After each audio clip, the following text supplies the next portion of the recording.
بسم اللہ الرحمن الرحیم۔ شروع کرتی ہوں اللہ کے نام سے جو بڑا مہربان اور نہایت رحم کرنے والا ہے۔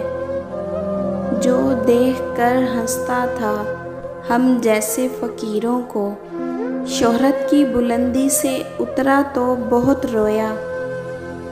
گزشتہ سال کوئی مصلحت رہی ہوگی، گزشتہ سال کے سکھ اب کے سال دے مولا۔ خدا باہوں میں اپنی لازمن بھرتا ہے اسے، جسے قسمت ہواؤں میں اچھال رکھتی ہے۔ دوسروں پر کیچڑ اچھالنے سے پہلے اتنا یاد رکھیں کہ آپ بھی انسان ہیں اور غلطیوں سے پاک نہیں۔ رشتے کمزور ہونے کی سب سے بڑی وجہ یہ ہے کہ ہم انہیں نبھاتے کم اور آزماتے زیادہ ہیں۔ زندگی میں سب لوگ رشتہ دار یا دوست بن کر نہیں آتے، کچھ لوگ سبق بن کر بھی آتے ہیں۔ لوگ دیوانے ہیں بناوٹ کے، ہم کہاں جائیں اپنی سادگی لے کر۔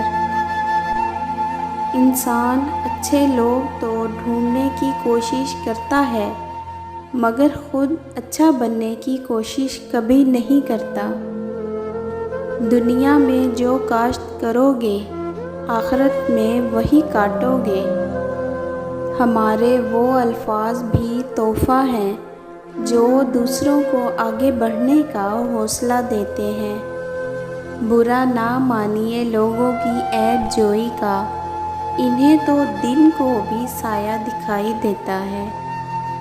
ہو سکتا ہے کسی شخص کی نیت درست ہو لیکن اس کا عکس دکھانے والے کی نیت ٹھیک نہ ہو، لہٰذا ہر سنی سنائی بات پر یقین مت کیا کریں۔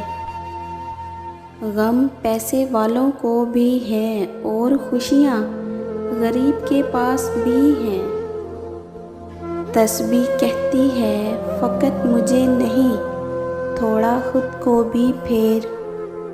اچھے اور سلجھے ہوئے لوگوں کی سنگت میں رہا کریں، کیونکہ سنار کا کچرا بھی بادام سے مہنگا ہوتا ہے۔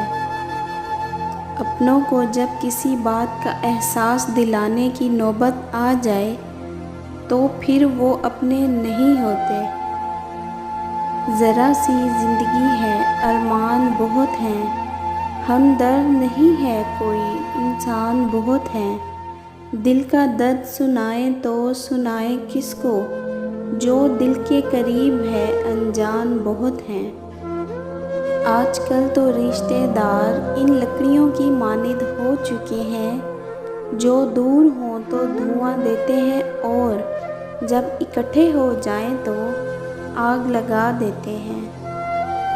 خود کو غلط سمجھنے کی توفیق بھی اللہ کی طرف سے ملتی ہے، ورنہ تو لوگ غلط ہوتے ہوئے بھی خود کو صحیح سمجھتے ہیں۔ اور کچھ لوگوں سے عجیب سا رشتہ ہوتا ہے، وہ لڑتے رہیں، ناراض رہیں، چاہے ڈانٹتے رہیں، پر دل کرتا ہے کہ وہ ہمیشہ ہمارے سامنے رہیں۔